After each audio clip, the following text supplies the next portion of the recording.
Jeez, my hair's getting really long. I'm gonna have to cut it again. Welcome to This Week in Weiss, where we talk about Weiss Schwarz's news and cards of the day.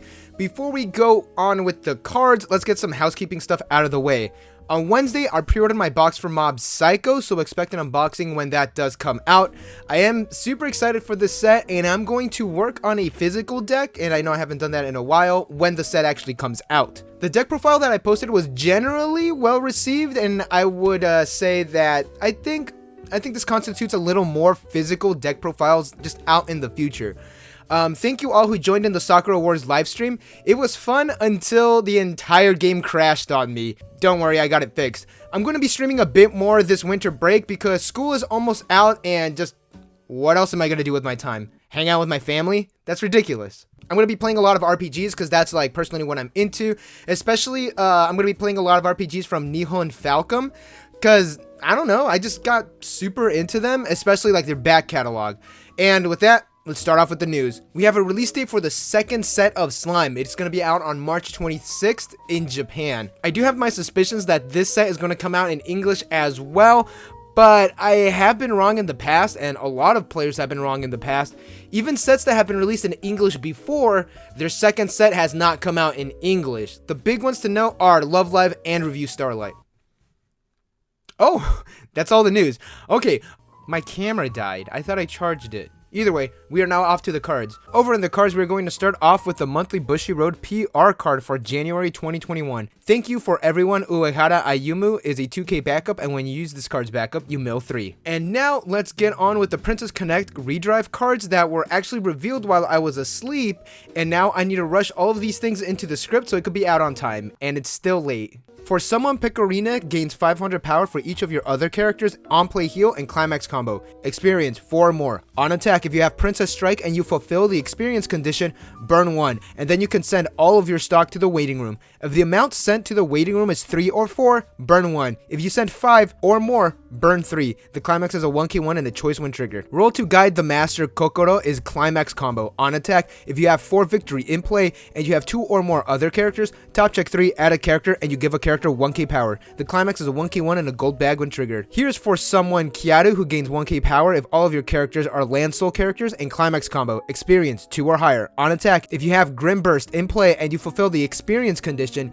you can mill 2. Salvage a character that has the total levels of the cards milled, and this gains 1k power for the turn. The climax is a 1k1 and a gate when triggered. Sarandia Orphanage Seiren and Suzume states that on play from hand, you can pay 1. If you do, top check 3, add a card to your clock. If you do, salvage a character, and when your opponent plays a climax, send this to your stock. Now that you have the main girls out of the way, let's get on with some blue cards. Quest Clear Mimi states that rest this card, and you can give a character 2k power and climax combo. When you play Little Lyrical's Big Adventure, you give a character 1k power for the turn. Quest Clear Misogi gains 500 power for each other land soul character and climax combo. On attack, with the same climax, if all of your characters are land soul characters, top check your deck. If it is a level 0 or lower, send it to your stock. Anything else, you gotta add it to your hand or set it into the waiting room. Kyoka has an on-play heal and climax combo. After this card attacks, if you have the same climax and 4 or more other land soul characters, you could pay 2, ditch 1, declare the number 2 or 3, burn for the number declared. If damage is cancelled, stock charge 2 land soul characters from your waiting room. The climax is a 1k1 and an arch when triggered. Here's our MC, Assembled Bond Yuki. He is a global 1k power and climax combo. At the start of your climax phase, if this is in your front row, you can ditch the climax power of Princess Knight. During this turn, all of your characters gain 1k power and the following ability. On reverse, burn 1. The climax is a 1k1 and an arch when triggered. Okay, let's start with the top. Pecorina is pretty damn good, but you are going to be at 11k power base and 12k with the climax combo. It's not the strongest in the world, but you are really going to be going for that burn damage if anything. The minimum is 3 stock, which is if you attacked with this last, you're probably going to be fine. I say probably because you're not getting the trigger from this card's attack. At best, this is burning 1, then you burn for 3, and then you swing for 3. At worst, you're burning for 1 and then attacking for 3. There's no real downside for this card. Let's just hope that you kill your opponent the turn you play this, because you're gonna have no stock for the next turn. I usually say attack with cards like last, but with this card, I'd say attack with it first. That way, next turn, you're gonna have some stock. because this is on attack, you send all of your stock to the waiting room, and then you trigger. This is pretty good. If you tri-field this, you burn big with your main pecorine, and you just kind of peck and burn your opponent with the other ones. It's pretty nice. There is so much damage being thrown at your opponent, there's a good chance that they're going to cancel, but there's also a good chance that the other ones are going to stick, especially the burn ones. Kokoro is pretty cool as well. You top check 3 and you add a character, and this gains 1k power, so 7k power, and you dig deep in your deck, you get some mills, and you plus. The Chiari is almost in the same boat. You get less mills, but you have a larger pool to choose from, and she is going to be at 7k 5 power, so she isn't like that stronger compared to the other Kokoro. Out of both of these, I kind of like the Kyaru a little more, but that's just me. Side note, the color text in the SPs, so nice. Bushy Road, you need to do this a lot more.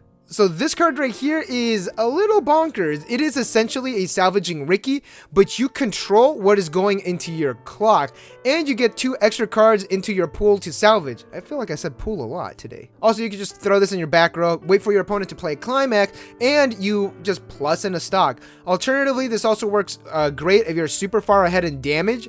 Like, let's say you push your opponent to level 1 and they play that climax, bam, you get some free stock. This is good, and I could see this being a staple. We have these quest clear cards, but hold up, that level 1. So if you top check a level 0, that is sent to your stock. So you plus in stock, that is pretty good. I am almost certain that there is no level 0 event. Someone let me know, because that does sound interesting. I'm almost 100% certain there isn't. Either way, if you top check anything else, including climaxes, you could add it to your hand. That is super good. The climax will get it to 7k power, plus you're gonna have this in your back row because it's the package. You're gonna be at 8k power. That's super good. I do like the blue one out of all of the level 1 combos.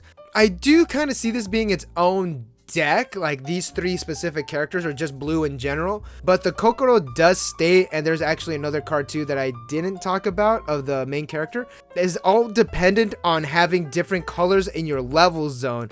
So I can see this being like you could sprinkle this as your level 1 combo, and then since you're going to be tri-coloring, you might want to have like the Pecorine finisher or the Kyaru finisher as well. It's still a little too early to tell, but I could kind of see like this kind of working in that aspect. And actually, that would probably be best because this is like a pretty good effect. Assembled Bon Yuki is also pretty good. It gives all of your characters 2k power when you activate the climax. The on-attack burn 1 is all other characters, so he's not getting it himself. But, that burn 1 can be lethal. Oh man, that was a lot. So let's take a break of me talking and let's look at some signed cards in Kanojo Okarishimasu, specifically the SSPs. I did talk about all of these cards in a previous episode. The standard rare cards are on the right and the SSPs are on the left. And with that, thank you all for watching. Don't forget to like and subscribe for more Weiss Schwarz news and content. We usually have a longer outro, but not this time, kind of short. So yeah, thank you all, and I'll see y'all in the live stream.